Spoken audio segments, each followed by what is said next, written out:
ಸತ್ತು ಹೋದ ನನ್ನ ತಂದೆ ತಾಯಿಗಳಿಗೆ ನಾನು ಚೊಚ್ಚಲ ಮಗನಾಗಿ ಹುಟ್ಟಿದ್ದೇ ನನ್ನ ಅಪರಾಧವಾಯಿತು. ಅಂದು ಹೆಣ್ಣು ಮಗುಬೇಕೆಂದು 10 ದೇವರುಗಳಿಗೆ ಹರಕೆ ಹೊತ್ತು ಹೆತ್ತು ಸತ್ತು ಹೋದ ನನ್ನ ತಂದೆ ತಾಯಿಗಳ ಆತ್ಮಕ್ಕೆ ನನ್ನ ತಂಗಿ ಈ ರೀತಿ ದ್ರೋಹವೆಸಗಬೇಕೆ?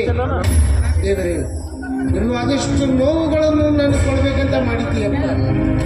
ಅಂದು ಮದುವೆಯಾದ ಮರು ವರ್ಷವೇ ನನ್ನ ಮಡಿದಿಯನ್ನು ಕಸಿದುಕೊಂಡು ಬಿಡ್ತೀನಿ. ಇಲ್ಲಿವರೆಗೂ ತಮ್ಮ ತಂಗಿಯ ಮುಖ ನೋಡುತ್ತಾ ನಾನು ವಿಧುರನಾಗಿ ಕಾಲ ಕಳೆದೆ. ಇಂದು ನಂಬಿದ ನನ್ನ ತಂಗಿಯಿಂದಲೇ ಈ ರೀತಿ ದ್ರೋಹವೆಸಗಲು ಹಚ್ಚಿ ಗಾಯದ ಮೇಲೆ ಹೊಸ ಗಾಯ ಮಾಡಿಬಿಟ್ಟಿಲ್ಲ. ಗಾಯದ ಮೇಲೆ ಹೊಸ ಗಾಯ ಮಾಡಿಬಿಟ್ಟು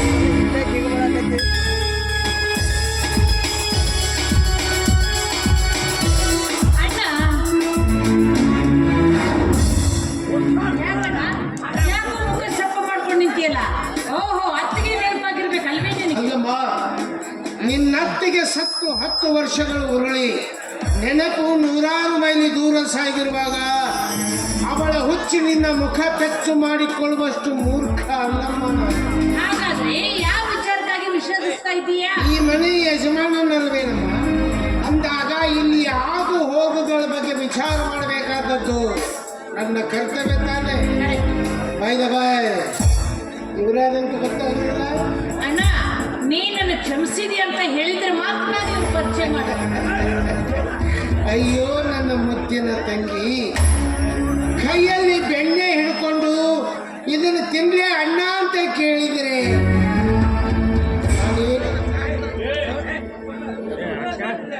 ನಾನೇನು ಹೇಳ್ಬೇಕಮ್ಮ ನಿನಗೆ?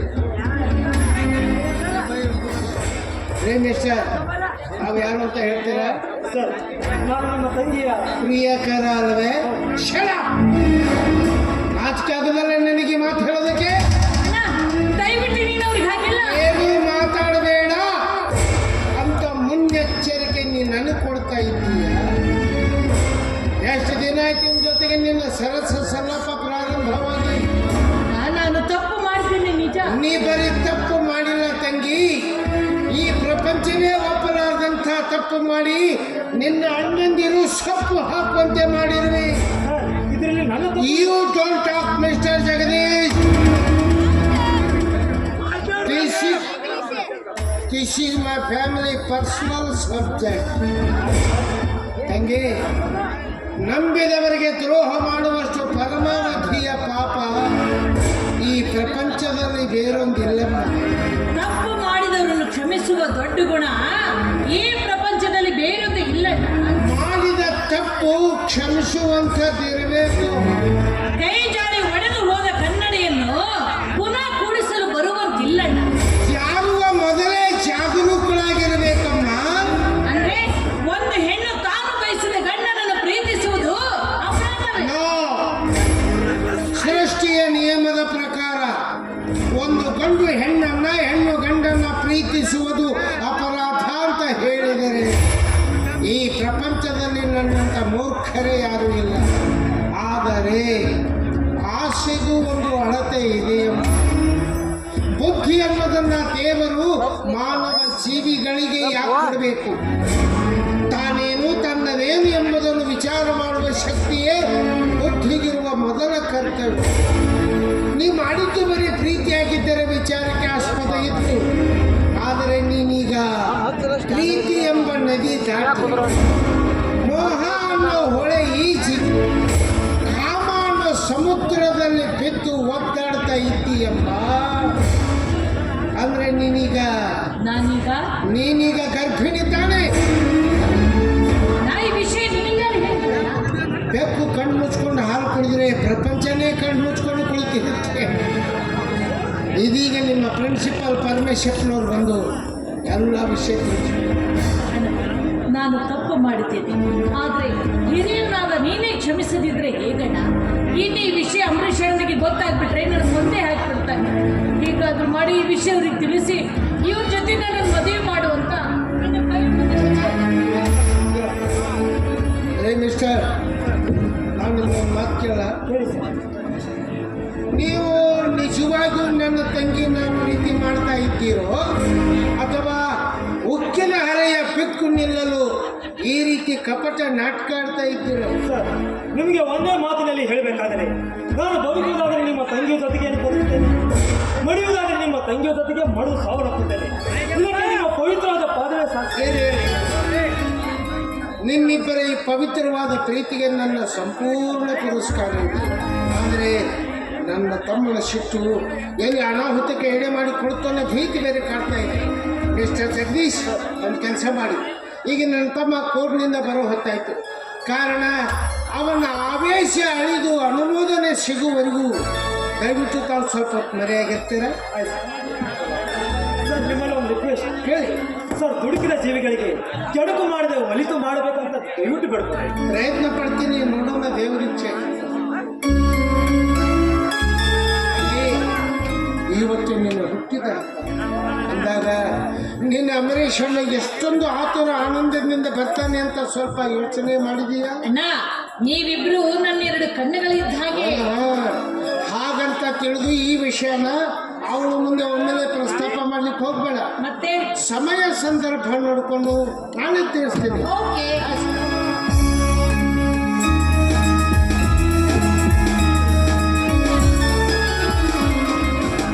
ನಾನು ನಿನ್ ಜೊತೆ ಮಾತಾಡೋದಿಲ್ಲ. ಯಾಕೆ ಮಾತಾಡಲ್ಲ?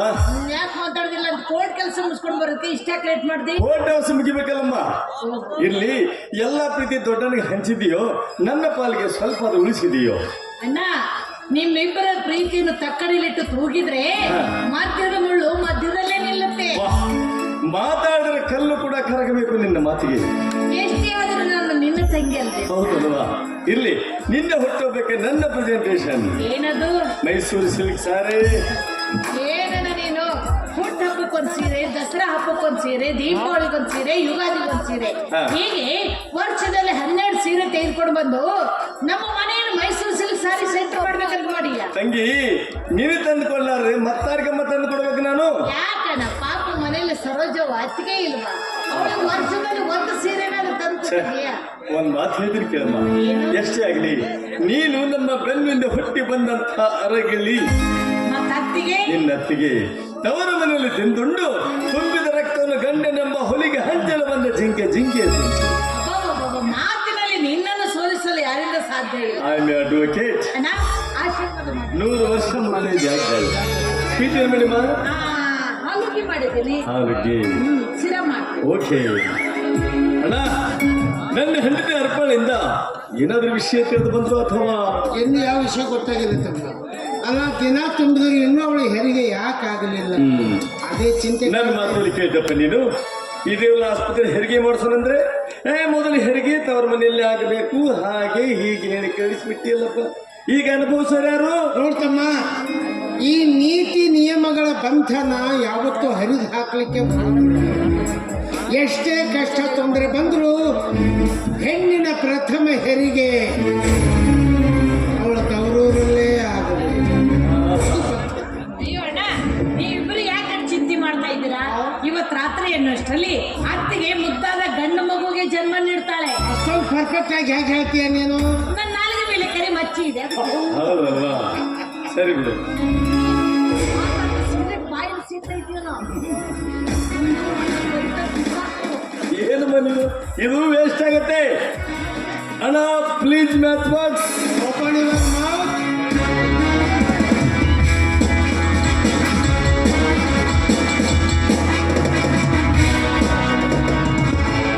ಅಣ್ಣ, ಏನಣ್ಣ ನೀನು ತಮ್ಮನ ಸಿಗರೇಟಿಗೆ ನೀನೇ ಬೆಂಕಿ ಹಚ್ಚುತ್ತಾ ಇದೀಯಾ?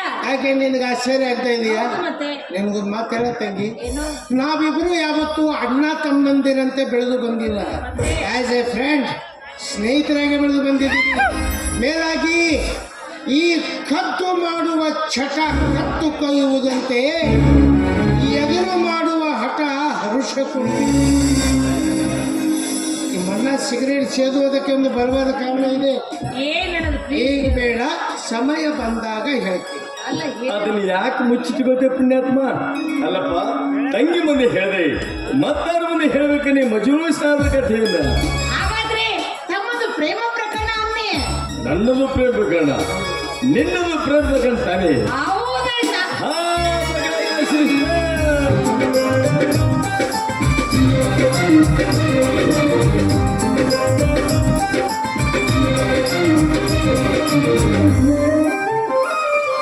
ಪ್ರೀತಿ ನಮ್ಮ ತವರಿನ ಸಿರಿ,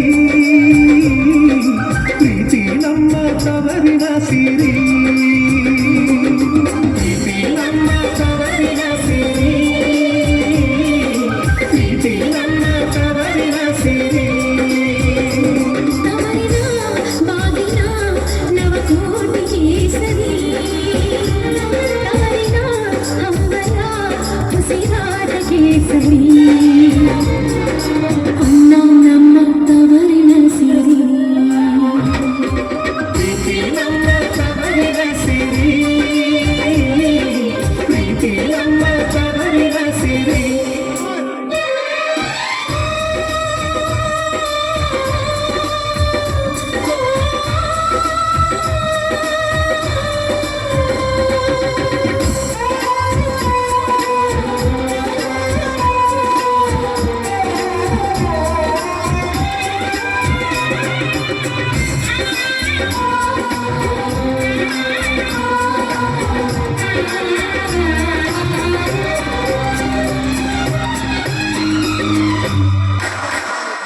ಹಾಡಿನ ಪಾಡಿನ ಆಟದ ಅಂಗಣ, ತೊದಲುವ ಬಾಯಿಗೆ ಹಾಲುಣಿಸಿದ ಗೋಕುಲ.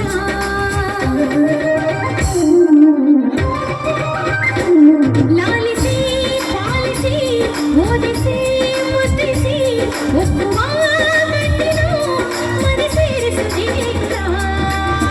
ನೀನು ತವರಿನ ಸಿರಿ, ನಾಳೆ ಮದುವೆಯಾದರೆ ತಾಳಿಯ ಸಿರಿ. ಅಣ್ಣ ನನ್ನ ಜೀವದ ಸಿರಿ. ಪ್ರೀತಿ ನಮ್ಮ ತವರಿನ ಸಿರಿ, ಪ್ರೀತಿ ನಮ್ಮ ತವರಿನ ಸಿರಿ. ನೋಡಿದ್ಯಾ ಬಸವೇಶ್ವರ, ನಮ್ಮ ತಂಗಿ ಮೌನ ಗೌರಿ ಅಂತ ನಾವು ತಿಳ್ಕೊಂಡಿದ್ದೀವಿ. ಒಳಗಿದ್ದೊಳಗೆ ಜೊತೆಗಾರ್ತನನ್ನೇ ಹಾಗೆ ಜೋಡು ಮಾಡ್ಕೊಂಡಿದ್ದ ನೋಡು. ನೋಡಿ ಹೇಗೆ ಜೊತೆ ಮಾಡ್ಕೊಂಡ್ ಬಂದಿದ್ದಾಳೆ. ನಿನಗೇನು ಗೊತ್ತಿಲ್ಲ, ಶಿಲ್ಪ ನಿನಗೇನು ಗೊತ್ತಿರುತ್ತಪ್ಪ. ನೀನೊಂಥರ ಭೂಲೋಕದ ನಾರದಮಣಿ ಇದ್ದ ಹಾಗೆ, ಯಾವ ವಿಷಯನೂ ಗೊತ್ತಿರಲ್ಲ. ಹೋಗ್ಲಿ ಬಿಡು ತಂಗಿ, ನಿನ್ನ ಮನ ಕದ್ದ ರಾಜ್ಕುಮಾರ್ ಯಾರಮ್ಮ ಅವನು? ಅಣ್ಣ ಅವರನ್ನು ಜೊತೆಲಿ ಕರ್ಕೊಂಡು ಬಂದಿದ್ದೀನಿ. ಹೌದಾ, ಎಲ್ಲಿ ಬಚ್ಚಿಟ್ಟಿದ್ಯಾ ಆ ರಾಜ್ಕುಮಾರ್ನ? ನಿನಗೆ ಹೆದರಿ ಒಳಗಡೆ ಕೂತಿದ್ದಾರೆ. ಏನಮ್ಮ ನೀನು ಹೆದರ್ಲಿಕ್ಕೆ ನಾನು ಹುಲಿಯೋ ಕರಡಿಯೋ? ನಮ್ಮಳಿದೆಯವ್ರನ್ನ ಅಣ್ಣ ತಮ್ಮನ ನೋಡ್ಬೇಕು ನೋಡು. ಮೊದಲು ನಾವಿಬ್ರು ನೋಡಿ ಸೆಲೆಕ್ಟ್ ಮಾಡ್ಬೇಕು ಬೇಡವು. ಅಂದ್ರೆ ನೀನ್ ನೋಡೇ ಇಲ್ಲಪ್ಪ. ಶಿಲ್ಪ ನಮ್ಮ ಕುಲದೇವ್ರ ಹಾನಿ ಮಾಡಿ ಹೇಳ್ಬಿಡಪ್ಪ. ನೋಡಿದೀನಿ ಬಿಡು ಮಾರಾಯ. ಹಾಗೆ ಹೇಳು ಮತ್ತೆ. ಕರಿಯಮ್ಮ ಅವ್ರು ನೆಲೆ ಬೆಚ್ಚರಿದ್ಯಾ? ಬಂದ್ರೆ ಮಣ್ಣ ಕರೀತಾ ಇದ್ದಾರೆ. ನಮಸ್ತೆ ನಮಸ್ತೆ. What is your name? Sir, my name is Jagdish. Jagadish. ವಾ, ಜಗವನ್ನೇ ಆಳುವ ಈಶಾ ಜಗದೀಶ ಬ್ರದರು ದೇವ್ರ ಹೆಸರಪ್ಪ. ದೇವ್ರ ಹೆಸರು ಮತ್ತೆ ನಿಂದನೆ ದೇವಿನ ಹೆಸರ? ನಿಂದು ದೇವ್ರ ಹೆಸರು ತಾನೇ. ಹೆಂಗಪ್ಪ? ಬಸವೇಶ, ಬಸವಣ್ಣ, ಕೂಡಲ ಸಂಗಮನಾಥ, ಕಡಪಟ್ಟಿ ಬಸವಣ್ಣ ಇದ್ದ ಹಾಗೆ ನೀನು. ಮತ್ ನೀ ಎಲ್ಲಕ್ಕಿಂತ ದೊಡ್ಡ ದೇವ್ರ ಹೆಸರು ಹಾಗೆ ಅಮರನಾಥ, ಅಮರಗುಂಡ, ಗುರುಗುಂಡ, ಅಮರೇಶ್ವರ, ರೌಡಿ ಮಟ್ಟಿ. ಅಂತೂ ಮೂವರು ದೇವರೇ ಕುಡಿದಂತಾಯ್ತೀಗ. ನಿನ್ನ ದೆವ್ವ ಯಾವಾಗ ಬರ್ತದೆ ಏನೋ? ಜಗದೀಶ್ ಹೇಳಿ, ನಿಮಗೆ ಅಣ್ಣ ತಮ್ಮ ಅಕ್ಕ ತಂಗಿ ಹೆಣ್ಣು ಹೆಣ್ಣು ಮಕ್ಕಳು, ಮೊಮ್ಮಕ್ಕಳು, ಅವ್ರ ಮಕ್ಕಳು ಹೆಸರು ಕೇಳ. ನಾನು ಕೇಳುವ ಮಾತಿನಲ್ಲಿ ಒಂದು ಅರ್ಥ ಇದೆಯಲ್ಲ. ಏನಪ್ಪ ಅದು? ನನ್ನ ತಂಗಿಯ ಗಂಡನಾಗಿ ಹುಡುಗನಿಗೆ ಎಲ್ಲ ಯೋಗ್ಯತೆ ಇದ್ರೆ ತಾನೇ ಸಂಬಂಧ ಸಾಧ್ಯ. Yes? ಹೇ ಜಗದೀಶ್, ಅಣ್ಣ ತಮ್ಮ ಅಕ್ಕ ತಂಗಿ ಯಾರು ಇಲ್ಲ ಸರ್. ಇದ್ದು ಬೇಕಾಗಿತ್ತು ನನಗೆ. ಇದು ಯಾಕೆ ಬೇಕಾಗಿತ್ತು? ಮದುವೆ ಆದ ಮೇಲೆ ನನ್ನ ತಂಗಿಗೆ ಯಾರ ತೊಂದರೆ ನಿಲ್ಲವಲ್ಲ, ಹಾಯಾಗಿ ಜೀವನ ಕಳೆಬಹುದು, ಸ್ವೇಚ್ಛಾಗಿ ಬೆಳೆದವಳು. ಹೌದಾ? ಬೈದು ಬೈ ಬ್ಯಾಂಕಿನಲ್ಲಿ ಅಮೌಂಟ್ ಎಷ್ಟಿದೆ? ಟೆಲ್ ಅಮೌಂಟ್ ಇಲ್ಲದಿದ್ದಾಗ ಬ್ಯಾಂಕ್ ಬ್ಯಾಲೆನ್ಸ್ ಎಲ್ಲಿಂದ ಬರುತ್ತೆ ಸರ್? ಅಂದ್ರೆ ಸರ್, ನಾನು ತಂದೆ ತಾಯಿಗಳಿಲ್ಲದ ಪರದೇಶಿ, ಶಿಕ್ಷಣಗೋಸ್ಕರ ಸೋದರ ಮಾವನ ಮನೆಯಲ್ಲಿ ಬಂದು ಬಿದ್ದಾಗ ನಾಯಿ ಸರ್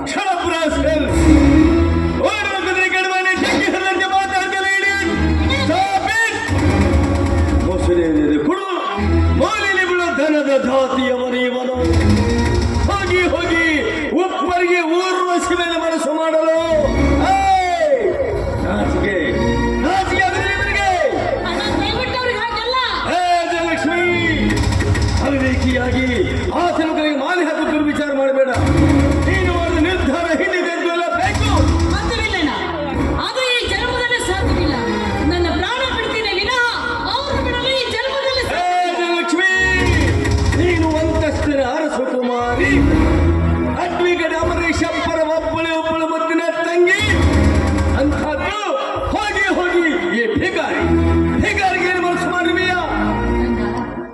ಪ್ರೀತಿ ಮುಂದೆ ಆಸ್ತಿ ಅಂತಸ್ತು ಕ್ಷಣಿಕವಾದದ್ದಲ್ಲ.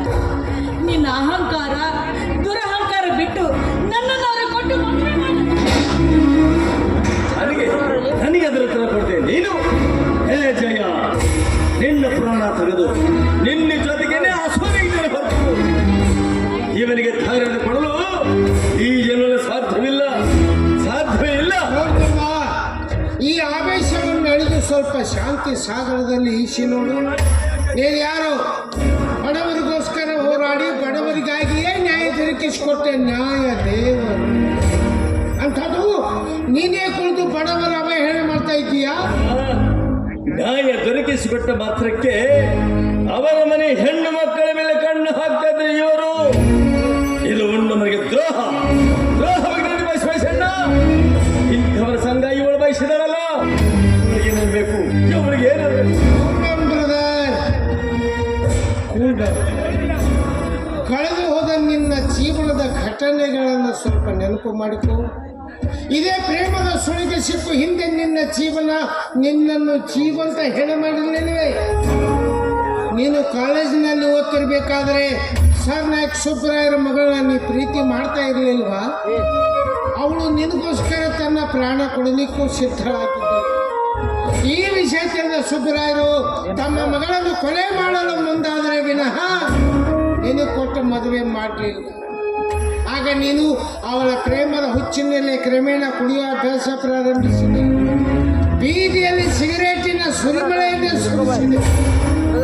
ಈ ನಿನ್ನ ಹುಚ್ಚುತನ ಕಂಡು ನಾನೇನು ಮಾಡಿದೆ ಗೊತ್ತಾ? ಸುಬ್ಬರಾಯರ ಮಗಳಿಗಿಂತ ಸುಂದರವಾದ ಹೆಣ್ಣನ್ನು ಹುಡುಕಿ ನಿನ್ನ ಜೊತೆಗೆ ಮದುವೆ ಮಾಡಿದೆ. ಕ್ರಮೇಣ ನೀ ಅವಳನ್ನು ಮರೆತೆ ಮಾಡಿಕೊಂಡ ಹೆಂಡತಿ ಜೊತೆಗೆ ಸುಂದರವಾದ ಜೀವನ ಸಾಗಿಸಿದೆ. ನೋಡ್ತಮ್ಮ, ಈ ಕಂಕಣ ಬಲ ಕೂಡಿ ಬಂದರೆ ವರ ಕನ್ಯೆ ಕೂಡಿಸಲಿಕ್ಕೆ ನಾವ್ಯಾರು? ಏನು ಒಬ್ಬರನ್ನೊಬ್ಬರು ಇಷ್ಟಪಟ್ಟು ಪ್ರೀತಿ ಮಾಡಿದ್ದಾರೆ. ದಯವಿಟ್ಟು ಅವರಿಬ್ಬರಿಗೂ ಮದುವೆ ಮಾಡಿ ನಗನಗತಾ ಕಳಿಸ್ಕೊಡು. ನನ್ನ ಉದಾಹರಣೆಯನ್ನು ಮಾಡಿ ಮತ್ತಿಷ್ಟು ಉತ್ತೇಜನ ಕೊಡ್ಲಿಕ್ಕೆ ಹೋಗಬೇಡ. ಸರ್ದಾರ ಸುಬ್ಬರಾಯರ ಆಸ್ತಿ ಮುಕ್ತಾರ ಭಾಗಾಸ್ತಿವಂತರಾಗಿದ್ದರು ಕೂಡ ನನ್ನ ಮಗಳನ್ನೇ ಕೊಡಲಿಕ್ಕೆ ಹಿಂದೆ ಬಂದೋಡ ಪುಣ್ಯಾತ್ಮ ಅಂದಾಗ ಯಾವುದಕ್ಕೂ ಸಮನಾಗದ ಇವನಿಗೆ ನನ್ನ ತೆಗೆದು ಕೊಡ್ಬೇಕೆ? ಬೇಕಿದ್ದಬೇಕಾದ ಕ್ಷಣ ಕೊಡ್ತೀನಿ ತೆಗೆದುಕೊಂಡು ಹೋಗಿ ಬೇರೆ ಮದುವೆಯಾಗಿ ಸುಖವಾಗಿರಲಿ. Jagadish please wait.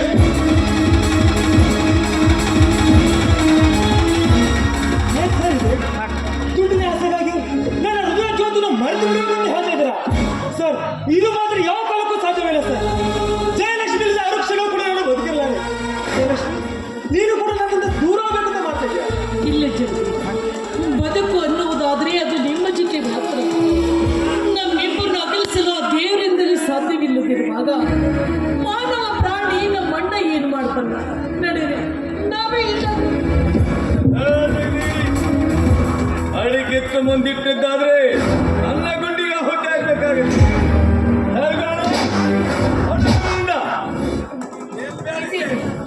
ಇದೀಗ ತಾನೇ 100 ವರ್ಷ ಮುತ್ತೈದೆಯಾಗಿ ಮಾಡುವಂತ ಆಶೀರ್ವಾದ ಮಾಡಿದ ನೀನೇ ಮದುವೆಗೆ ಮುಂಚೆ ನಿನ್ನ ತಂಗಿ ವಿಧಿವೆ ಆಗಲು ಬಯಸ್ತಾ ಇದ್ದೆ. ಬೇಡ ನನಗೆ ಆಸ್ತಿ ಅಂತಸ್ತು ಏನು ಬೇಡ. ನನ್ನನ್ನು ಇವರು ಕೊಟ್ಟು ಮದುವೆ ಮಾಡುವಂತ ನನಗೆ ಕೈ ಮುಗಿದು ವಂಶಕ್ಕೆ ಹುಟ್ಟಿದ ಒಬ್ಬಳ ತಂಗಿ ಮನಸ್ಸು ಮೇಯಿಸಿಬಿಡು. ದಯವಿಟ್ಟು ಅವರಿಬ್ಬರಿಗೂ ಮದುವೆ ಮಾಡಿಸಿ ನಗನಗತಾ ಕಳಿಸ್ಕೊಡುವಂತ ನಾನಿನ ಕೈ ನಿಜ ಸರ್, ನೀವು ಅನುಮತಿ ಕೊಟ್ರೆ ನಾವು ಬಹುದೂರ ಎಲ್ಲಿಯಾದ್ರೂ ಹೋಗಿ ಬದುಕ್ತೀವಿ. ದಯವಿಟ್ಟು ಸರ್ ಕೇಳ್ಕೊತಾ ಇದ್ದೀನಿ. ನಾನು ಕೈ ಮುಗಿದು ಕೇಳ್ಕೊತಾ ಇದ್ದೀನಿ. ಇದು ನನ್ನ ಮನೆತನದ ಮರ್ಯಾದೆ ಪ್ರಶ್ನೆ. ದಯವಿಟ್ಟು ನನ್ನ ತಂಗಿ ಮಾತೋಟೋಗು. ಸರ್, ನೀವೇ ಇಷ್ಟೊಂದು ಕಲ್ಲಾದ ಮೇಲೆ ನಿಮಗೆ ಎಷ್ಟೇ ಬೇಡ್ಕೊಂಡ್ರೆ ಎಲ್ಲ ವ್ಯರ್ಥ. ಆದ್ರೆ ನೀವಿಲ್ಲ ನನ್ನನ್ನು ಗುಂಡಿಟ್ಟುಕೊಂಡು ಚಿಂತಕ ಸರ್. ನಿಮಗೆ ನಿಜ ವಿಷಯ ತಿಳಿಸೇ ಹೋಗ್ತೀನಿ. ಏನದು? ಈಗ ನಿಮ್ಮ ತಂಗಿ ಗರ್ಭಿಣಿ ಸರ್.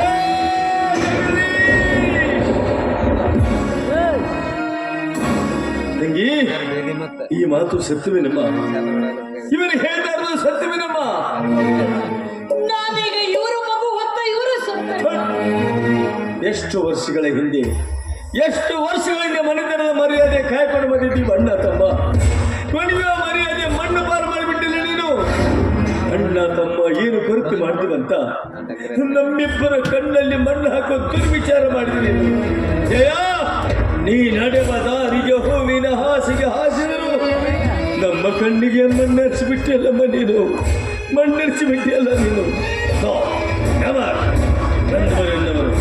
ನನ್ನವರೆನ್ನವರು ಯಾರು ಇಲ್ಲ ಪ್ರಪಂಚದಲ್ಲಿ. ಲಕ್ಷ್ಮೀ, ಅರಕ್ಷಣ ಕರ್ಮದಲ್ಲಿ ಬೇಡ.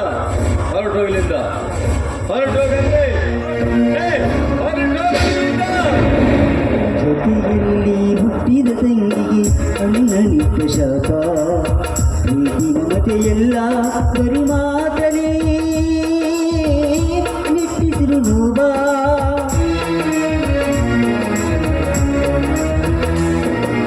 ಕಂಸಕೊಂಡನು ದೇವತೆ ಪುತ್ರರ ದ್ವಾಪರ ಯುಗದಲ್ಲಿ,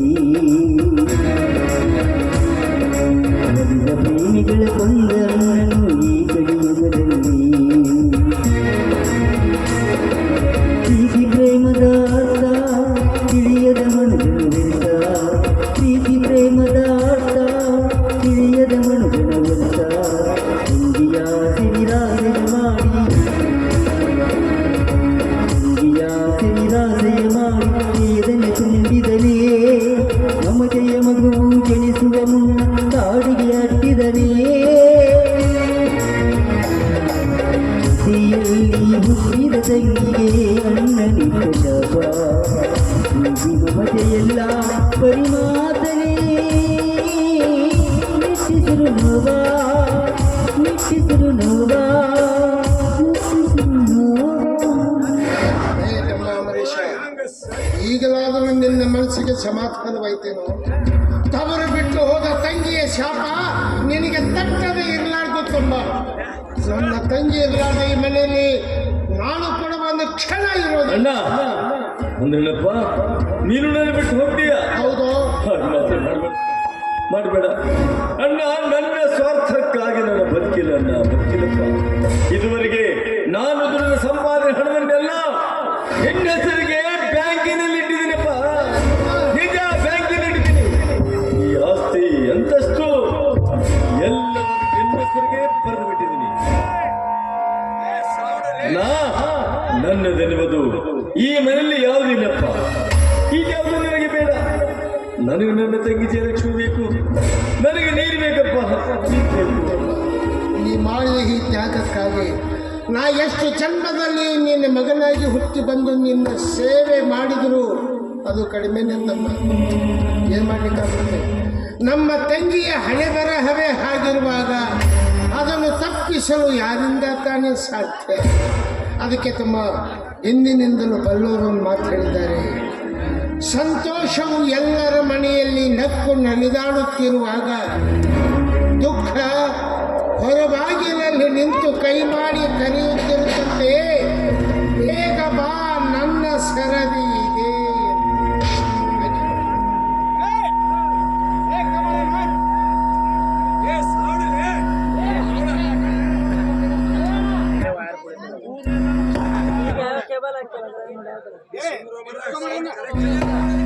ಸೌಂಡ್ ಕರೆಕ್ಟ್ ಅಂತ ಹೇಳ್ತಾರೆ ಮತ್ತೇನು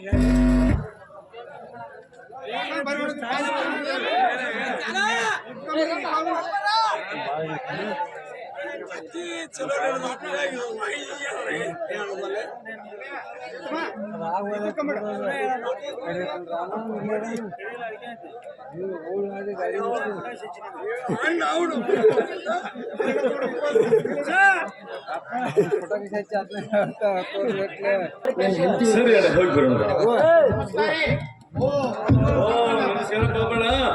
ಏನಪ್ಪ ಬಂದ್ಬಿಟ್ಟಿ? ಏನ್ ವಿಷಯ? ಏನೇನ್ರಿ, ನಿನ್ನ ನಿಮ್ಮ ಹೆಂಡತಿಯವರ ಕುಸ್ತಿ ಇದ್ರಿ, ಕುಸ್ತಿ ನೋಡಕ್ಕಂತ ಹೋಗಿದೆ. ಕುಸ್ತಿ ಮುಗಿಸ್ಕೊಂಡ್ ಬರ್ಬೇಕಾದ್ರೆ ಅವರಿಗೆ ಮಾತಾಡಿಸ್ಬೇಕಂತ ನಿಮ್ಮ ಬೀಗರ ಮನೆಗೆ ಹೋಗಿದ್ರಿ. ಅವರಿಗೆ ಮುತ್ತಿನಂತ ಗಂಡು ಮಗು ಹುಟ್ಟಿದ ತುಂಬಾ ಸಂತೋಷ. ಆದ್ರೆ ಮಗು ಹುಟ್ಟಿದ 10 ನಿಮಿಷನಾಗ ನಿಮ್ಮ ಹೆಣ್ಮಕ್ಳು ಸತ್ತು ಬಿಟ್ಟು ಹೋದ್ಯಾ? ಇನ್ನಾರು